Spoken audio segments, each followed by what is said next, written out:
고전 맛집에 오신 청취자 여러분, 반갑습니다. 이제 곧 크리스마스 시즌이잖아요. 그래서 저희가 아주 특별한 이야기를 하나 준비했습니다.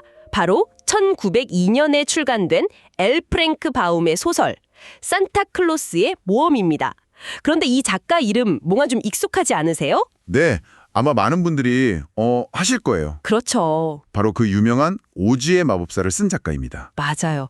아니, 오즈의 마법사가 들려주는 산타 이야기라니 이건 뭐 우리가 알던 거랑은 전혀 다를 것 같다는 생각이 드는데요. 네, 정말 완전히 다르다고 할 수 있죠.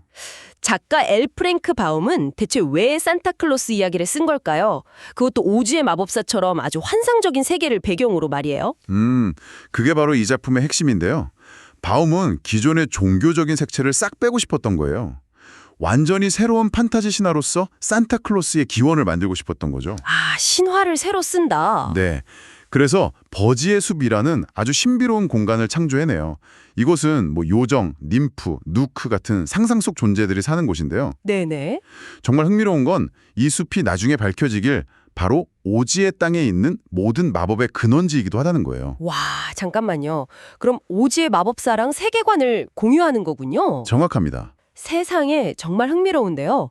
그럼 이 소설은 그냥 마냥 행복하고 즐거운 그런 크리스마스 동화인가요? 그렇지만은 않습니다. 오, 그런가요? 네, 이 소설은 산타클로스가 숲에서 발견된 아기 때부터 노인이 되기까지의 삶 전체를 다루는 뭐랄까 일종의 전기 형식이거든요. 한 사람의 일대기군요. 청년이 된 산타가 처음으로 인간 세상을 보고 그 가난과 고통에 충격을 받아요. 그래서 어린이들에게 행복을 주기로 결심하게 되죠. 아, 그런데 심지어 그를 방해하는 아그와라는 사악한 괴물들이 나타나고요. 산타의 친구인 불멸의 존재들이 그들과 선과 악의 대전쟁을 벌이는 장면까지 나옵니다. 네, 선과 악의 전쟁이요. 네, 말 그대로 전쟁이에요. 와, 스케일이 정말 어마어마하네요. 작가가 세상을 보는 어떤 시선 같은 게 담겨 있는 것 같아요. 맞습니다. 바움은 단순히 즐거운 이야기를 넘어서 그 선과 악의 본질에 대해 굉장히 깊이 탐구했어요. 2년 뒤에 발표한 단편 납치된 산타클로스를 보면 그게 더 잘 드러나는데요. 거기선 이기심, 질투, 증오의 악마들이 등장하거든요. 아, 이번엔 괴물이 아니라 악마군요. 네. 이를 통해서 세상에서 악은 완전히 사라질 수 없는 뭐랄까 좀 더 근본적인 존재라는 약간은 더 현실적인 세계관을 보여주기도 합니다. 와, 결국 바움은 판타지라는 틀을 통해서 아주 복잡하고 깊은 질문을 던지는 그런 작가였던 거죠. 네, 오늘 우리가 만날 산타클로스의 모험은 정말 단순한 크리스마스 이야기가 아니었네요. 오즈 창조자가 쓴 한 편의 장대한 판타지 서사시였습니다. 작품을 들으시면서 바움이 창조한 이 독특한 신화와 그 속에 담긴 깊은 의미를 함께 느껴보시면 정말 좋을 것 같습니다. 고전 맛집, 다음 시간에도 맛있는 고전으로 찾아뵙겠습니다. 구독과 좋아요 잊지 마세요. 자, 그럼 이제 엘 프랭키 바움의 산타클로스의 모험 이야기가 시작됩니다. 혹시 버지 숲이라고 들어봤니? 아주 오래전 인간의 발길이 닿지 않던 신비롭고 거대한 숲이었어.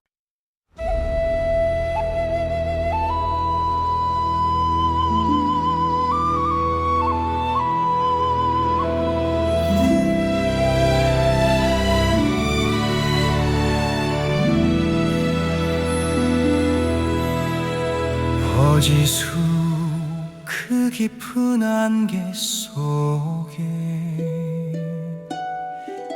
신비로운 바람이 속삭이네. 아주 오래전 인간 발길 닿지 않은 거대한 수요정과 님프의 낙원, 내실이라는 아름다운 님프여,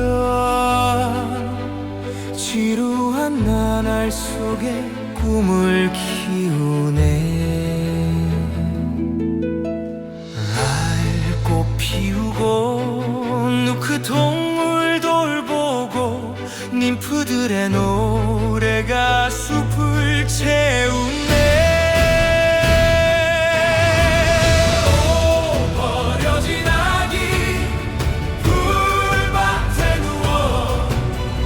작은 손 뻗어 세상을 부르네. 내실의 품에 안겨 빛나네. 클라우스 작은 아이 사랑의 시작. 내 클라우스 숲의 기적 영원히 빛나 마법의 숲에서 피어나는 이야기.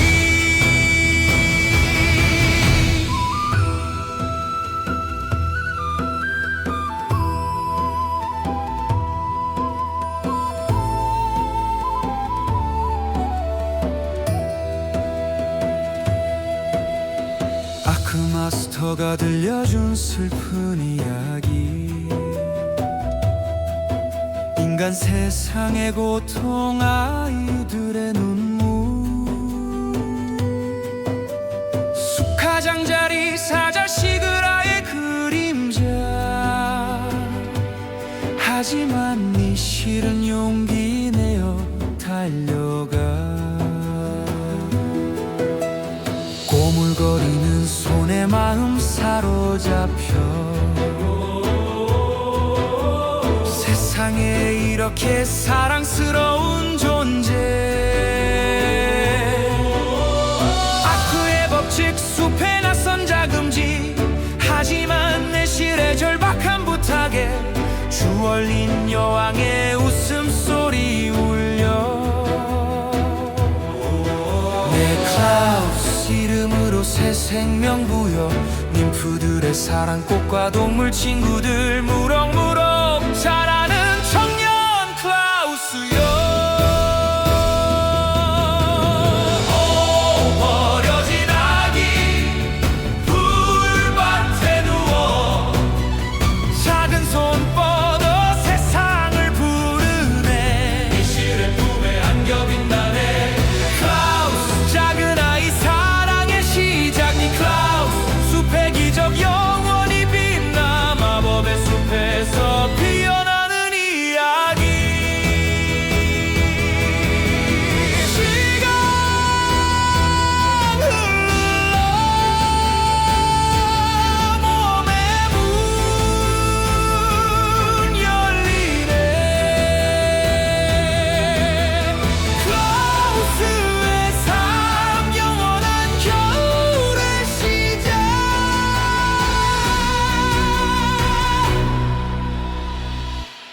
부러운 실로폰과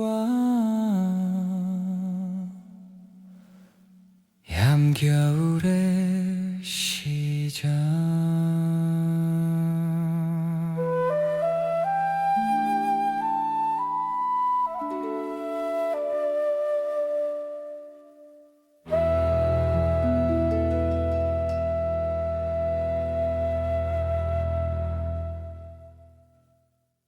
이곳에는 요정, 누크, 라일, 그리고 님프 같은 신비한 존재들이 살고 있었지. 그중 니실이라는 아름다운 님프가 있었다. 그녀는 여왕과 가까운 사이였지만 매일 똑같은 숲속 생활이 조금 지루해지기 시작했어. 어느 날 전세계 숲의 주인인 우즈맨 마스터 아크가 버지 숲을 방문했다. 아크는 님프들을 모아놓고 인간 세상에서 본 슬픈 이야기를 들려주었다. 숲 밖의 인간들은 참으로 고달프게 살더구나. 특히 죄 없는 아이들이 고통받는 걸 보면 마음이 아파. 여왕인 주얼린이 눈을 동그랗게 뜨고 물었다. 마스터, 혹시 인간을 도와주신 적도 있나요? 가끔은. 어른들은 자연의 법칙대로 살아야 하지만 아기들은 죄가 없으니까. 사실 오늘 밤 숲 가장자리에서 버려진 아기를 봤단다. 님프들이 숨을 죽였다. 사자 시그라가 그 아기를 잡아먹으려는 찰나였지. 내가 시그라에게 명령해서 아기를 해치지 말고 젖을 먹이라고 했다. 여왕은 안도의 한숨을 내쉬었지만 내실의 눈빛은 달랐다. 그녀는 조용히 자리에서 일어나 숲 가장자리로 향했다. 내실은 태어나서 섬으로 숲의 끝자락에 도착했다. 그리고 풀밭에 누워있는 아기를 발견했지. 아기는 꼬물거리는 손을 뻗어 니실을 반겼다. 니실은 그 순간 마음을 뺏기고 말았다. 세상에 이렇게 사랑스러운 존재가 있다니. 내실은 아기를 품에 안고 숲속으로 돌아왔다. 그때 아크가 님프들 앞에 서 있었다. 누군가 숲의 법칙을 어기고 낯선 존재를 데려왔구나. 니실은 아기를 꼭 껴안은 채 아크 앞에 무릎을 꿇었다. 제가 데려왔어요. 제발 이 아기를 키우게 해주세요. 버지숲에 인간을 들이는 건 금지되어 있다. 마스터께서 직접 구하신 생명이잖아요. 제가 책임지겠습니다.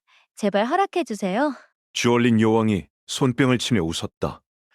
아크, 당신이 덫에 걸린 것 같네요. 내실의 말이 맞아요. 아크는 긴 수염을 쓰다듬며 호민에 잠겼다. 이윽고 그가 고개를 끄덕였다. 좋다. 허락하마.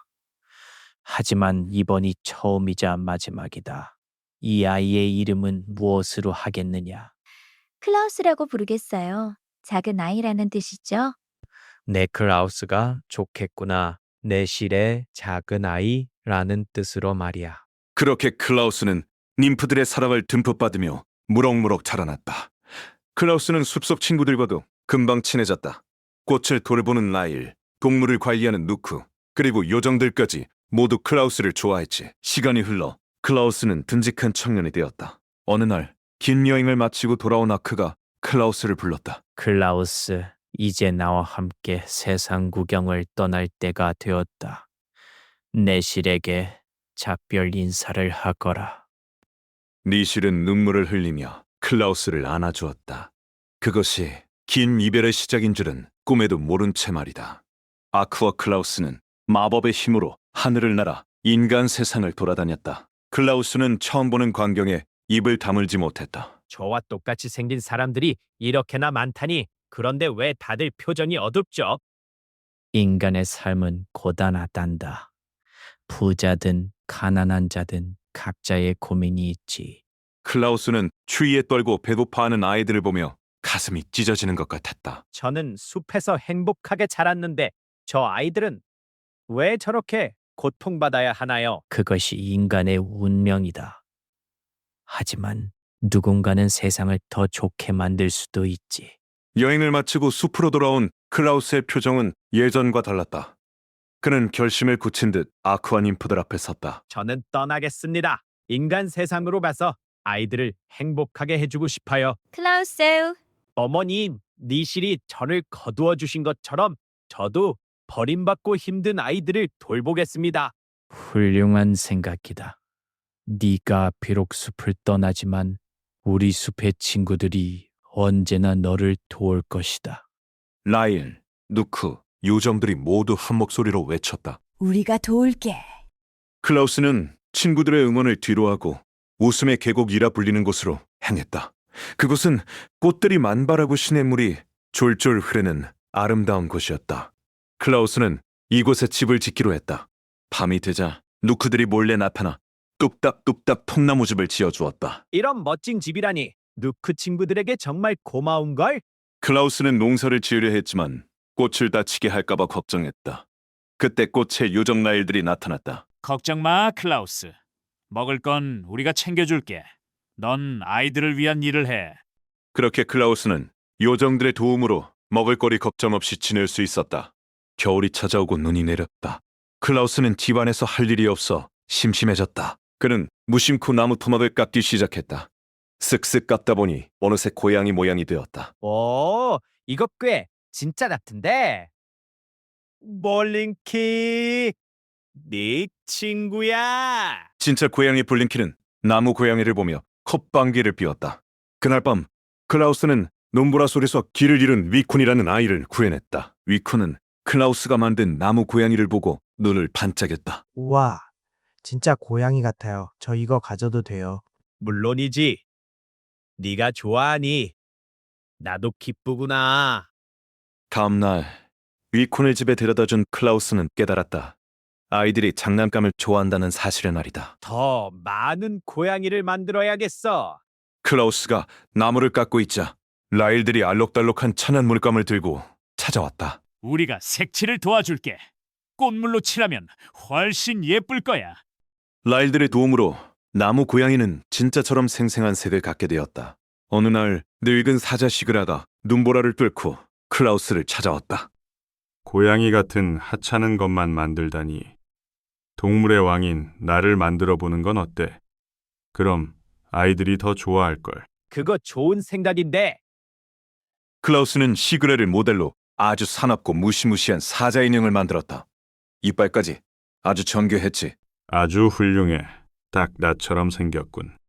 얼마 후 메일이라는 어린 소녀가 동생과 함께 클라우스의 집을 찾아왔다. 저기 고양이 인형 주실 수 있나요? 어쩌지? 고양이는 다 떨어졌는데 대신 더 멋진 걸 줄게. 클라우스는 자신만만하게 사자 인형을 꺼내 보여주었다. 치약, 무서워. 저리 치워요. 메이리와 동생은 비명을 지르며 집 밖으로 도망쳤다. 클라우스는 당황해서 그들을 쫓아갔다. 얘들아, 가지 마. 이건 그냥 나무 인형이야. 무서운 거 아니라고. 싫어. 이빨이 너무 무섭단 말이야. 고양이 내놔요. 미안해. 다시 들어오면 금방 귀여운 고양이로 만들어줄게. 아이들을 달래서 겨우 집으로 데려온 클라우스는 깨달았다. 아이들은 무서운 걸 싫어하는구나. 앞으로는 토끼나 양처럼 귀엽고 순한 동물만 만들어야겠어. 그날 이후 클라우스의 집은 아이들의 웃음소리로 가득 찼다. 이것이 바로 산타클라우스가 장난감을 만들게 된 첫 번째 이야기란다. 그날 클라우스는 바로 작업에 들어갔다. 잠들기 전까지 나무로 토끼와 양을 깎아냈다. 살아있는 고양이 모델이 있었던 것과 달리 기억에 의존해 만들었기에 아주 똑같지는 않았다. 하지만 아이들의 반응은 폭발적이었다. 클라우스의 장난감 소문은 삽시간에 퍼져나갔다. 그는 아픈 아이들에게는 직접 배달을 갔고 건강한 아이들은 장난감을 얻으려 웃음의 계곡으로 몰려들었다. 킹그였던 숲속의 불멸자들도 클라우스를 전폭적으로 지원했다. 누크들은 부드러운 나무를 골라주었고 라일들은 천연 물감을, 유정들은 톱과 망치 같은 도구들을 구해왔다. 거실은 어느새 근사한 공방으로 변했다. 클라우스는 하루 종일 휘파람을 불며 즐겁게 일했다. 이게 다 내가 웃음의 계곡에 살기 때문이야. 여기선 모든 게 웃으니까. 하지만 진짜 이유는 따로 있었다. 어느 날 클라우스가 사슴 이념을 깎고 있을 때였다. 번쩍이는 갑옷을 입은 호위무사들이 계곡으로 들어왔다. 그들의 호위를 받으며 백마를 타고 나타난 건 영주 레르드의 딸 괴시블라이드 솜이었다. 배시는 말 위에서 몸을 숙이며 말했다. 저기요, 클라우스 아저씨. 저도 장난감 갖고 싶어요. 클라우스는 깜짝 놀라 자리에서 일어났다.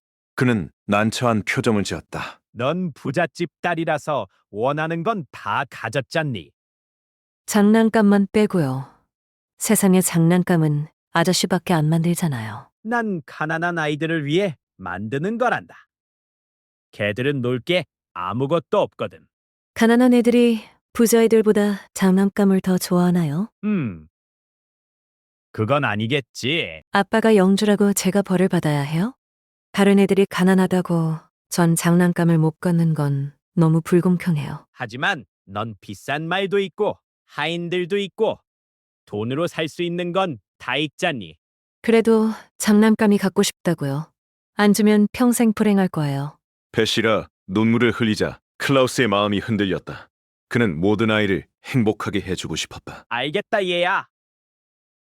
지금 만드는 건 주인이 정해져 있어. 이틀 뒤에 오면 네 것도 만들어 두마. 정말요? 고마워요, 아저씨. 배시는 기뻐하며 돌아갔다. 클라우스는 고민에 빠졌다. 부자 아이들까지 챙기려면 일손이 부족할 게 뻔했다. 그는 숲으로 가서 내실과 상의했다. 우린 부자가 뭔지 몰라요. 아이들은 다 똑같은 진흙으로 빚어진 존재잖아요. 부라는 건 그냥 거독 같은 거예요. 아이 본질은 변하지 않아요. 요정여왕도 내실의 말에 동의했다. 부자 배시나 가난한 메일이나 외로움을 느끼는 건 똑같아요. 클라우스, 궁전에 살든 오두막에 살든 모든 아이를 기쁘게 해주는 게 그대의 임무예요. 여왕님의 말씀이 옳습니다. 이제 모든 아이를 위해 일하겠습니다. 계곡으로 돌아온 클라우스는 배시를 위해 무엇을 만들지 고민하다가 무심코 진흙을 빚었다. 정신을 차려보니 니시를 닮은 인형이 만들어져 있었다. 그는 진흙 인형을 햇볕에 말리고 색칠했다. 실제 내실보다는 못했지만 꽤 그럴듯한 장난감 요정이 탄생했다. 다음날 배시가 왔을 때 클라우스는 그 인형을 건넸다. 배시는 인형을 아기처럼 소중히 안았다. 이거 이름이 뭐예요? 돌리 인형. 라고 부르렴. 제 아기라고 생각하고 잘 키울게요. 고마워요, 클라우스. 배시가 떠난 뒤 클라우스는 더 진짜가 큰 인형을 만들기로 했다.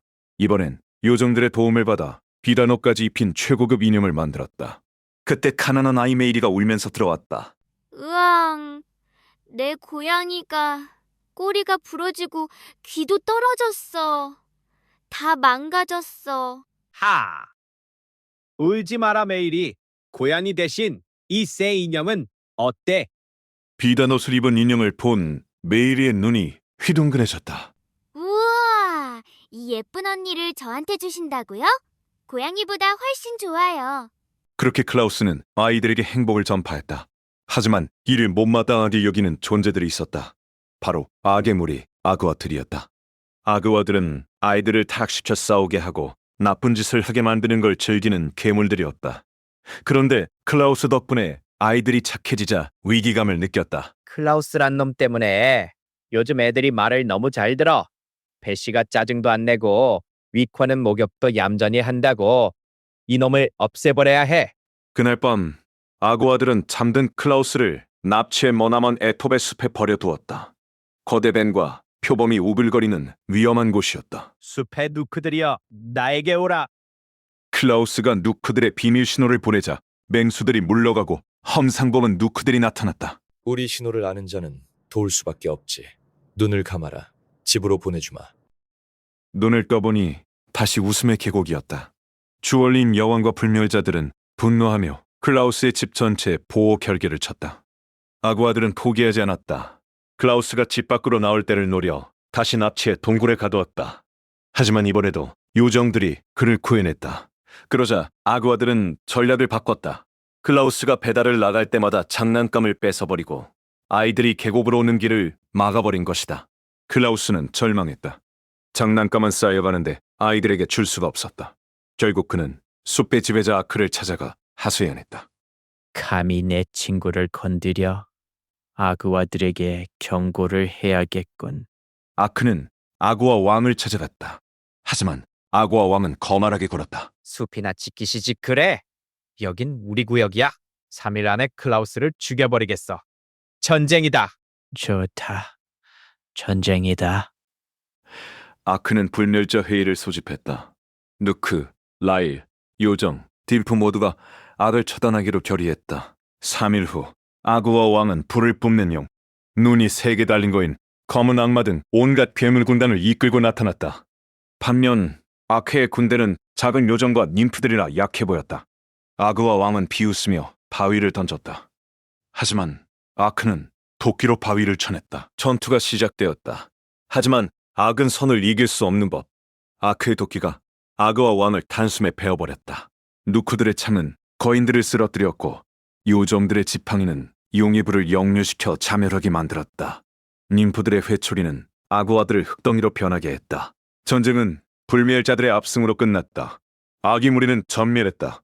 아크가 클라우스에게 말했다. 이제 아그와는 없다.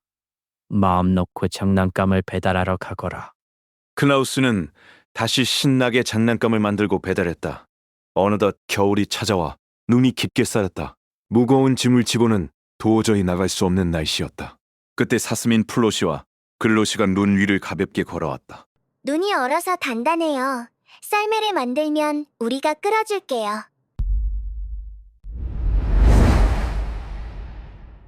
클라우스는 뚝딱뚝딱 썰매를 만들고 사슴들에게 끈을 매달았다. 누크들은 해 뜨기 전까지 돌아와야 한다고 경고했다. 자, 출발이다. 썰매는 엄청난 속도로 눈 위를 달렸다. 하지만 마을에 도착하니 문제가 생겼다. 문이 다 잠겨 있었던 것이다. 저기 굴뚝으로 들어가는 건 어때요? 클라우스는 지붕으로 올라가 굴뚝을 타고 내려갔다. 그는 자고 있는 아이들 머리맡에 조용히 장난감을 두고 나왔다. 그는 이 집 저 집 굴뚝을 타고 다니며 선물을 배달했다. 그러다 보니 어느새 새벽이 밝아오고 있었다. 큰일 났어요. 해가 떠요. 빨리 안 가면 혼나요. 사슴들은 미친 듯이 질주했다. 웃음의 계곡에 도착하자마자 클라우스는 눈밭에 굴러떨어졌고 사슴들은 숲으로 도망쳤다. 간발에 차였다. 다음 날 아침 마을은 난리가 났다. 아이들은 머리맡에 놓인 선물을 보고 기뻐 날뛰었다. 문도 안 열렸는데 누가 들어온 거지? 이건 사람이 한 게 아니야. 성인. 세이트. 이 다녀가신 게 분명해. 사람들은 그를 산타클라우스라고 부르기 시작했다. 하지만 문제가 생겼다. 사슴들의 관리자인 윌 누크가 시간을 어겼다며 화를 낸 것이다. 1분이라도 늦은 건 늦은 거야. 사슴들을 벌하겠어. 클라우스는 아크에게 도움을 청했다. 아크의 중재로 윌 누크는 마지못해 제안을 수락했다. 좋소. 1년에 딱 하루 크리스마스 이브에만 사슴들을 빌려주겠소. 대신 해 뜨기 전에 반드시 돌아와야 하오. 그리하여 클라우스는 술록, 레인디아, 이라 불리는 사슴들과 함께 매년 크리스마스 이브에 전 세계를 돌게 되었다. 하지만 당장 이번 크리스마스에 쓸 장난감이 부족했다. 요정들은 악어아들이 훔쳐가 숨겨둔 장난감을 찾아내 클라우스에게 가져다 주었다. 크리스마스 이브 밤, 클라우스는 가득 찬 썰매를 타고 다시 하늘을 날았다. 그는 바람을 가르며 노래했다. 호호호. 눈 위를 달려라. 아이들에게 기쁨을 주러 가자. 이제 클라우스는 매년 크리스마스 이브마다 여행을 떠나기로 했다. 그는 더 튼튼한 썰매가 필요해 지하의 노은 몸을 찾아갔다. 장난감을 드릴 테니 강철 썰매나를 만들어 주세요. 좋소. 장난감 고양이랑 트럼펫도 주면 예쁜 방울도 덤으로 주겠소. 거래 성립. 그렇게 산타클라우스의 전설은 완성되어 가고 있었다. 누크들이 가져온 튼튼하고 얇은 나무 판자로 새로운 썰매가 꼼꼼하게 만들어졌다. 클라우스는 순록들이 눈을 걷어쳐도 피지 않도록 앞부분을 둥글게 올렸고 장난감을 많이 쉴 수 있게 옆면을 높였다. 마지막으로 노음왕이 만든 날렵한 강철날 위에 썰매를 올렸다. 클라우스는 한밤중에 아무도 보지 못할 텐데도 썰매를 밝은 색으로 칠한 뒤 글로시와 플로시를 불렀다. 썰매를 본 사슴들은 감탄했지만 곧 걱정스러운 표정을 지었다. 확실히 눈 위에서 끌 수는 있겠어요. 하지만 이 무거운 걸 끌고 새벽 전까지 멀리 있는 마을들을 다녀오는 건 무리예요. 속도가 안 날 겁니다. 클라우스가 잠시 고민하더니 결단을 내렸다. 그렇다면 사슴을 더 추가해야겠구나. 누크의 왕자님이 10마리까지 허락하셨잖아요? 전부 다 쓰는 건 어때요? 10마리가 끌면 번개처럼 달려서 높은 지붕 위도 쉽게 뛰어오를 수 있을 거예요. 술록 10마리 팀이야. 그거 대박인데 당장 숲으로 돌아가서 너희랑 가장 비슷한 친구 8마리를 골라오렴.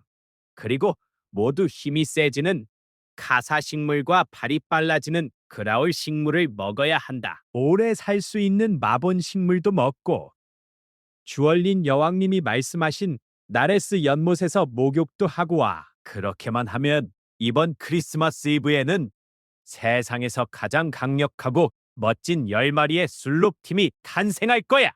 글로시와 플로시는 친구들을 데리러 숲으로 떠났고 클라우스는 피터 누크에게 도움을 청했다. 피터 누크는 몸은 구부정해도 마음씨가 착하고 손재주가 좋았다. 피터는 자연사한 사자의 가죽을 아주 부드럽게 가공해서 튼튼한 가죽끈을 만들어 주었다. 클라우스는 그 가죽으로 술록 10마리를 위한 튼튼한 고삐를 만들었다. 그 사이 장난감들도 훨씬 더 훌륭해졌다. 불멸의 존재들이 클라우스의 작업장에 들러 아이디어를 보태기 때문이었다.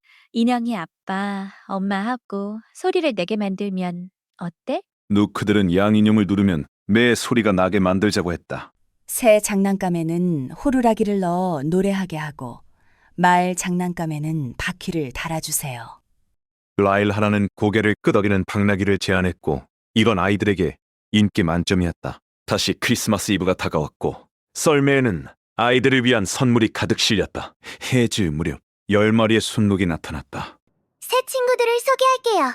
레이서, 페이서, 레클리스, 스페기스, 피얼리스, 피오리스, 레디, 스테디가 그들이었다. 글로시와 플로시까지 합쳐진 이 실마리는 훗날 수백 년 동안 클라우스와 함께 세상을 누비게 된다. 날씬한 다리와 널찍한 뿔, 베베처럼 부드러운 눈을 가진 아름다운 순록들이었다. 정말 훌륭하구나. 너희는 내 최고의 친구가 될 거야. 새고삐를 채운 순록들이 2마리씩 짜배지어 썰매에 연결되었다. 맨 앞에 글로시와 플로시는 방울을 달고 있었는데 딸랑거리는 소리가 마음에 들었는지 껑충거렸다. 클라우스가 썰매에 앉아 무릎 담요를 덮고 긴 채찍으로 허공을 갈라 출발 신호를 보냈다. 자, 가자. 수록들은 바람처럼 빠르게 눈 위를 달렸고 클라우스는 신이 나서 큰 소리로 노래를 불렀다. 한편 마고와 딕 그리고 사촌 네드와 사라는 눈사람을 만들고 들어와 옷이 흠뻑 젖어 있었다. 아이들은 젖은 양말을 말리기 위해 벽난로 위 굴뚝 근처에 주로 걸어놓고 잠이 들었다. 그날 밤 굴뚝을 타고 내려온 산타클라우스가 그 양말들을 발견했다. 어라? 양말이 걸려 있네. 그는 몹시 바빴기 때문에 장난감을 양말 안에 쑤셔 넣고는 다시 굴뚝으로 튀어 올라갔다. 애들이 다들 양말을 걸어두면 좋겠네. 그러면 시간도 아끼고 더 많은 집에 갈 수 있을 텐데. 다음 날 아침 양말 속에서 선물을 발견한 아이들은 뒤뜻이 기뻐했다. 이 소문은 금세 퍼져나갔고 레르드의 경에 딸인 베시피라이드 솜도 따라하기 시작했다. 그렇게 양말을 걸어두는 풍습은 해마다 늘어났고 덕분에 산타클라우스는 선물을 훨씬 빨리 나눠줄 수 있게 되었다. 시간이 흘러 첫 크리스마스 트리가 탄생한 이야기도 빼놓을 수 없다. 요정들은 따뜻한 나라에서 오렌지와 바나나를 가져왔고 퍼니랜드 계곡에서는 사탕과 과자를 가져와 선물 목록에 추가했다. 어느 해 요정 하나가 클라우스에게 나무 하나 없는 허벌판 천막에 사는 가난한 아이들 이야기를 전했다. 그 아이들은 불행하게 살고 있어요. 부모님이 돌봐주지 않거든요. 클라우스는 부러진 소나무 윗부분을 썰매에 싣고 그 천막으로 향했다. 새벽 옆에 도착한 그는 모래바닥에 나무를 심고 가지마다 촛불과 장난감, 사탕 주머니를 매달았다. 메리 크리스마스. 애들아. 아이들이 잠에서 깨어나왔을 때 반짝이는 트리와 선물을 보고 환호성을 질렀다. 그 모습을 본 부모들도 감동하여 아이들을 더 아끼게 되었다. 그 이후로 클라우스는 가난한 집을 위해 트리를 싣고 다녔고 여유가 있는 집에는 미리 트리를 준비해달라고 부탁했다. 옛날에 클라우스를 쫓아냈던 브라운 남작의 아들도 이제는 성주가 되어 겸손하게 클라우스를 맞이했다. 제 아이들도 산타클라우스의 방문을 간절히 원합니다. 부디 저희 성에도 와주십시오. 물론이지요. 약속하겠습니다. 이렇게 클라우스는 온 세상 사람들의 마음을 얻으며 행복하게 지냈다. 하지만 세월은 누구도 피해갈 수 없었다. 수많은 세월이 흐르자 산타클라우스도 늙어갔다. 황금빛 수염은 하얗게 샜고 눈가에는 주름이 잡혔으며 걸음걸이는 오리처럼 뒤뚱거렸다. 여전히 마음만은 명랑했지만 육체의 시간은 끝나가고 있었다. 마침내 그가 침대에 누워 더 이상 장난감을 만들지 못하게 되자 숲의 모든 존재가 슬퍼했다. 내실은 여전히 젊고 아름다웠기에 늙어버린 양아들을 보며 가슴 아파했다. 그때 우즈맨 마스터인 아크가 숲에 도착했다. 아크, 우리 클라우스가 죽어가요. 아크는 심각한 표정으로 수염을 쓰다듬더니 결심한 듯 일어섰다. 걱정 마라. 내가 전 세계 불멸의 존재들을 모두 소집하겠다. 그날 밤 자정, 버지숲에 세상의 모든 불멸의 통치자들이 모여들었다. 워터 스프라이트 여왕, 슬리페이의 왕, 노움 왕, 사운드 인프의 왕, 윈드 데몬의 왕, 요정 여왕, 라이트 에프의 왕과 두 왕자, 누크의 왕, 라일의 왕, 그리고 주얼린 여왕까지. 그리고 그들 중심에는 가장 위대한 세 명의 마스터, 아크, 켈은 보가 앉았다. 우리가 사랑하는 클라우스에게 죽음의 그림자가 드리워졌습니다.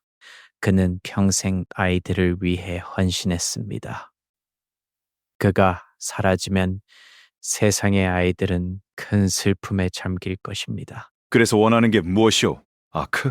클라우스에게 불멸의 망토를 수여하고 싶습니다. 모두가 깜짝 놀랐다. 불멸의 망토는 세상에 단 하나뿐인 보물이었기 때문이다. 그건 태초부터 있었지만 아무도 감히 입으려 하지 않았어요. 알고 있습니다. 하지만 클라우스만큼 자격 있는 자가 또 있겠습니까? 만약 지금 주지 않는다면 영원히 창고에 처박혀 있을 뿐입니다. 좋소. 나는 찬성하겠어. 저도 찬성해요. 우리 백성들도 그를 사랑합니다. 찬성합니다. 그는 이미 누크들의 친구지. 불멸을 줍시다. 모든 왕과 여왕들이 하나둘씩 찬성표를 던졌다. 감사합니다. 동료 여러분, 만장일치로 클라우스에게 불멸의 망토를 수여합니다. 그들은 즉시 망토를 가져와 클라우스의 집으로 향했다. 죽음의 영혼이 클라우스의 침대 곁에 있다가 불멸의 망토를 보고는 실망하며 영원히 물러갔다. 불멸의 존재들이 클라우스에게 망토를 덮어주자 망토는 그의 몸으로 스며들어 하나가 되었다. 다음 날 아침 클라우스가 눈을 떴다. 오! 몸이 다시 가벼워졌어. 힘이 넘치는데? 그는 다시 젊은 시절처럼 건강해졌다. 흰 수염과 주름은 그대로였지만 활력은 열대 소년 같았다. 자네는 이제 불멸의 존재가 되었네. 아이들을 향한 사랑 덕분이지. 이제 영원히 아이들을 위해 장난감을 만들 수 있겠군요. 세월이 흐르며 세상에는 아이들이 점점 더 많아졌고 사람들은 숲을 베어내고 도시를 지었다. 클라우스의 일도 점점 더 많아져서 혼자 감당하기 벅찰 정도가 되었다. 이에 아크와 다른 왕들이 도우미들을 보내주었다. 아크는 필터를, 누크 왕자는 피터를, 라일 왕자는 뉴터를, 요정 여왕은 장난꾸러기 위스크를 보내주었다. 이 4명의 작은 친구들은 클라우스의 든든한 조수가 되었다. 그런데 문명화가 진행되면서 새로운 골칫거리가 생겼다. 어느 크리스마스 이브 클라우스가 새로 지은 집 지붕에 내렸다. 어라? 굴뚝이 왜 이렇게 좁지? 겨우 비집고 내려갔더니 벽난로 없고 지하실로 연결돼 있었다. 이런, 난로를 쓰느라 벽난로를 없앴구나. 이러면 들어갈 수가 없는데. 이런 집이 점점 늘어나자 클라우스는 심각한 고민에 빠졌다. 사람들이 아이들의 행복을 막다니 말도 안 돼요. 걱정 마세요. 우리는 유정이잖아요. 벽이나 문 따위는 그냥 통과할 수 있다고요. 저도 편지 가지러 갈 때 벽을 통과해서 다녀요. 사만다. 정말? 그거 좋은 생각이구나. 그럼 다음부터는 굴뚝 없는 집은 너희가 들어가서 선물을 놓고 오렴. 그렇게 해서 굴뚝 없는 현대식 집들도 문제없이 선물을 받을 수 있게 되었다. 클라우스는 부모님들에게도 도움을 청했다. 부모님들이 미리 트리를 준비해주고 양말을 걸어주면 제가 훨씬 빨리 선물을 줄 수 있어요. 그는 부모들을 자신의 대리인으로 임명하여 함께 아이들을 챙기도록 했다. 또한 장난감 가게에도 선물을 가득 보내 누구나 언제든 장난감을 구할 수 있게 만들었다. 산타클라우스는 지금도 여전하다. 비록 너무 바빠서 얼굴을 보기는 힘들지만 그는 여전히 1년에 한 번 우리 곁을 찾아온다. 아이들이 많으면 많을수록 더 좋지. 이 세상에 행복한 아이보다 아름다운 건 없으니까.